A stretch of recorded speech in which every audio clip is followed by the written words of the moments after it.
If you're considering stopping the flow of alcohol in January, here's a way to change how you think about the journey ahead. It's more of a shift in perspective about how you can see the decision itself, how you can reframe that decision in your own mind, okay? How do most people see stopping the flow of alcohol? How do they approach this? When they're faced with that decision and that stepping across that line and they're about to go across, how do they view it in their minds? Most people look at it like it's a deprivation, as it's something that they're giving up, as something that they need in their lives, but something that they also need to stop, right? There's the kicker. Alcohol is viewed as a need in one form, and you're looking to stop. Most people want to stop the consequences of the alcohol. They don't really want to stop the alcohol, and that's the difficulty. And really, when you look at the journey, when you look at stepping across that line, it's really none of these things, right? The deprivation is really the life that you could have been living had you not been drinking in the first place. It's not the life that you could have been living right all of these years. I don't like to look at it like that, because you can't go back. It is what it is. That's the past. But the deprivation is, from this moment on, you have a choice, and it's the life that you could be living from now on, right? The life that you could be living. I started off this journey maybe 12, 13 years ago. We were living in a rental accommodation in Ireland, in a house, fair enough, but it was in an estate, right? And the highlight of my week was going to the pub. That was the highlight of my week. I get up every morning now and I come and I'm out in this. I live here. I've lived 10 years in Spain. I've travelled so many different places because I've stopped. And I wouldn't have known any of that if I'd have carried on drinking. I remember one of my last holidays that we had was with a friend of mine in Prague. And when you look at Prague, it's a beautiful, beautiful city. It's got so much history, so much class, so much to see and do there. And my one vision is walking around behind my mate, watching him as we went from one bar to another. And that's what I remember, going in and out of bars. So think about the life that you could be living. That's the thing that you're depriving yourself of. It's not you're depriving yourself of alcohol. You're depriving yourself of this life without intoxication, without this poison in your life, without this poison in your body. That's the thing that you're giving up. The life that you could be living. This time of the year is a great time of the year to have a look at Dickens' A Christmas Carol and have a look at that final chapter, The Ghost of Christmas Future, and allow yourself to be taken on that journey. That if you don't give up, where are you going to be? But also, it ends up pretty well. But I always advise people to take their journey in the opposite direction as well. So to look at it from two perspectives: where you would be if you stop drinking alcohol, and where you will be if you don't stop drinking alcohol. Right? So, as far as I'm concerned, there's nothing to give up. You're giving up everything that you could be, everything that your life could offer, right? And I hear versions of this all the time. There was a comment in the, quite a sad comment, right, I have to say.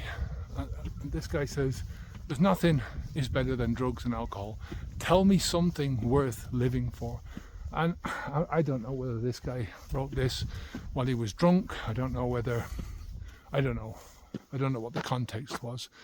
Like I said, for me, it's a sad situation. It's sad that somebody thinks that way. I feel that. I feel it because I used to think along those lines myself, right? I couldn't see the life that was right in front of my eyes because I was blinded by the poison that I was putting inside my mouth. What can I say to this man? What can I ever possibly say to any of these people, right? How do I get anybody to see what's important in this life, right? without spending a long time with this person. I mean a long time. I can't do that for another person. I tried this with my son, who I'm the closest to in this world. He is the closest. We have a great relationship, but I couldn't make him see it, and I know his life. So, he's off the alcohol now for 1.5 years, thankfully. Thank God. But it is what it is on this journey. You want to help other people, but you can only help other people if they want to be helped themselves. You can only help other people if they have a reason to be helped. Right? Nobody else can give them that reason. Nobody else can give them that reason. And that's such an unfortunate thing in life. Unfortunately, I can't tell this person what they should live for. I wish I could. Life is what you make it. It really is what you make it. Life is full of choices, and each choice comes with a trade-off. Each choice comes with a trade-off, meaning that when you choose to do one thing, and that choice leads to outcomes, but it's not only the outcomes of the choices that you make, the single choice or the multiple choices that you make, it's the missed opportunities of the choices that you didn't make. Now we all have to do this all the time. I get up in the morning and I can sit there and work, or I can come out here. I can do so many different things. There's so many different choices that we can do during the day, but it's what outcome do you want? And it's not only the outcome that you want in your life, it's not only the outcome that you want from this one choice, it's the accumulation of outcomes, the compounding effect of all the choices that you take, right? The choice of drinking or not drinking. It's a simple one. It's a simple one. Don't make it any more complicated than that. Stop the flow. You turn the tap on, you keep it on, or you turn it off. And it's as simple as that. It's an either or choice, right? One or the other. It's a binary decision. And making it any more complicated than that is you're looking for trouble. Stopping the flow is a choice. It's a doorway that you step through. And what happens next? It's a process, It's a dynamic process that you have ups and downs on this journey. It's got a beginning, which is the most important thing. You step across that line. It's got a middle where you do the work, and it's got an end. And that end is just as important, as stepping across that line. The end result of what you do. The end result of this is living your life, is moving on from the alcohol, moving into a different phase. So you're no longer thinking about alcohol as a part of your life. Not moving on. So stop the flow, do the work, move on. And the problem is that there's so many people who want a magic bullet that will make everything all right. How many people want that? There's so many people who are willing to go to the doctors now and they want a magic bullet. But the pill will only make you feel good if it makes you feel good at all in the moment. The pill doesn't involve work. That's what they want. But the problem is, steel sharpens steel, right?